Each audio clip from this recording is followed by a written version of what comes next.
Hey everybody, Leighton Schnell with Schnell Guitars. Thanks for tuning in. I'm ready to do some work on this awesome lacewood guitar here. Woo! It's a hot one. It's a looker. So, going to get this nut fit into this nut slot, and then we can put the tailpiece on and begin to throw some strings on it and begin to get an idea for what this is going to sound like. Little background on why I wouldn't wire this and install the pickups first. Normally I would, but I like to use Lawler pickups, and in the case I can't use Lawlers, I'll usually use Seymour Duncans. Having a little bit of a tricky time using my normal channels to get those, factory direct right now. And so, yeah, we'll just go ahead and string this thing up and can work on the rest of the setup stuff there. And we'll just have to pull off the strings when all that's done. And I have the pickups in hand, and we'll install them in here. I'm thinking about what pickups to go with in this thing. I like to use the Lawler Imperial line of pickups, and I typically like to use a low wind in the neck and a regular in the bridge. These gives a pretty good output balance between the two pickups, and I just like that combo. The other option I would go with would be a Seymour Duncan SH1. Yeah, don't love to get super kind of wacky with the pickups. Went with the Stag Mags once upon a time, and the performance was probably a little too maybe one note, or not as versatile as what you'd want. And it feels like those lower output pickups just do a great job of having a really balanced warm tone, and then you can always add layers on top of that, whether it's through effects, pedals, or different processing to get the sounds you want out of that. Yeah, this one will be getting a volume, a tone, and a three-way pickup selector switch, and that's it. Nothing too fancy. The Buffalo version of this, the single cut version that I did, similar in construction as this, actually got a knob down here, a blend pot, and I really like that. Just being able to give a quick, because it was only about a half a turn, not even like yeah, like 3/8 of a turn or something like that, to get all the way to one pickup or all the way back to the other. And you could also blend all the way in between, and the volume was just perfectly level throughout that whole thing. So enough of my yakking. If you like this, click the like button, and thanks for watching. Here comes some time lapse. Hey, it's me from the future. When this guitar has a nut that's all finished, the setup is done, it's all intonated and ready to play, and I'm gonna be your interlude maker while you watch me get this guitar to this level.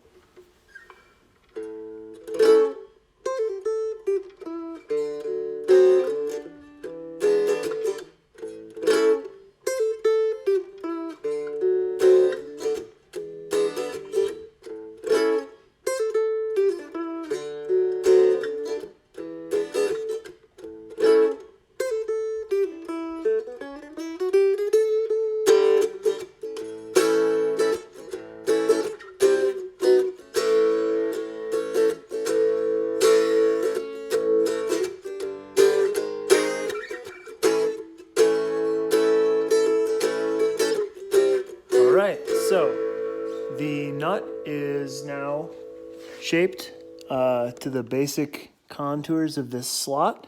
It's now seated on the treble and bass sides both, nice and square and plumb in the bottom.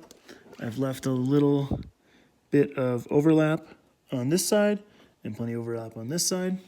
I'm going to come through and mark this with a pencil so that I can cut the sides off the nut, and I'll use a pencil to also mark where to kind of rough the nut in on that curve. I'll take it over here to the scroll saw and finish it up on the belt sander right over here. There it is. So I'll bring you along for some of the ride, and that's what I'm doing.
little baby is roughed in, roughed out.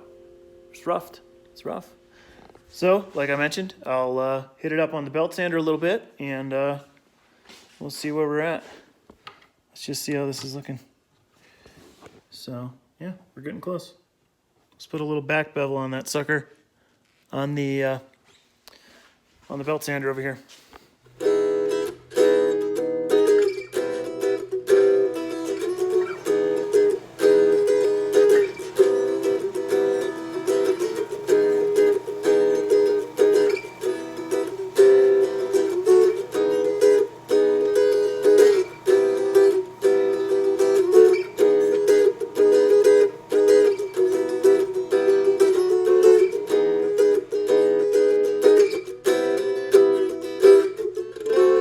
Hi.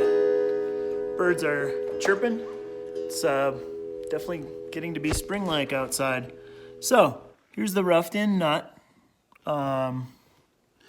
It is pretty much exactly where I'd want it to be. It's just plus just a little bit on either side, and that's fine because I'll come back through with all the way up to about 600 grit sandpaper and kind of polish this up when I'm done, and that'll leave just a little bit to take off there.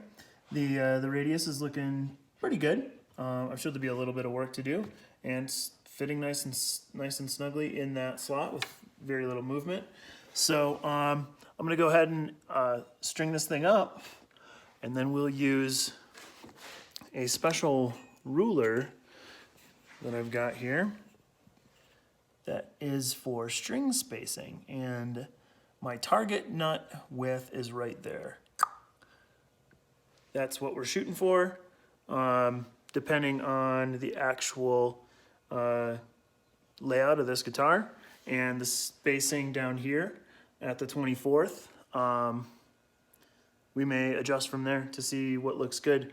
The reason for kind of the unknowns, this is a P model guitar. It's a prototype, and we're just seeing what flies. So in the past, right there's the nut string spacing. Expect it to be the same. We'll find out.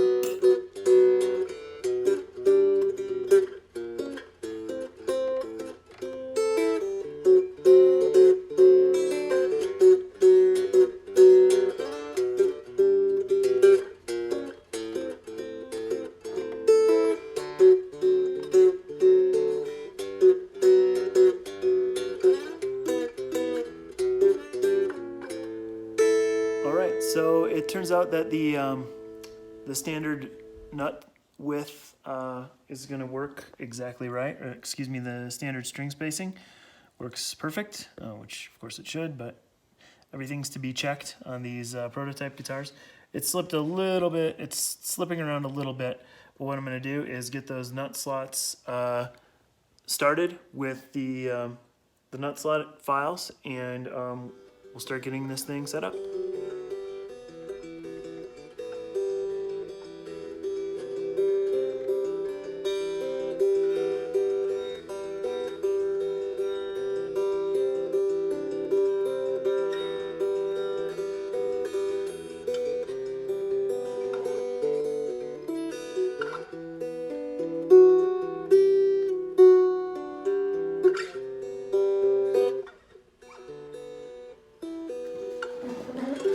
Alright, well, thank you for tuning in for that video. I hope you enjoyed it. Please feel free to leave comments on suggestions for future videos, what you like about this content, what I can improve. Always glad to hear from you. Obviously, this guitar is an electric guitar in its design and at heart, but I think it's working pretty well acoustically. I'm very pleased with it, and I do believe that a good acoustic sound is a characteristic that should be possessed by every stringed instrument, every guitar. No shortcuts, no cutting corners, so I'm really glad this worked out. These prototypes are all drawn up and built to a spec that I designed, but it's always very exciting to string one up and hear it live and in person, what it sounds like, and I'm glad I could bring you along for the ride. So thanks a lot.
Thanks.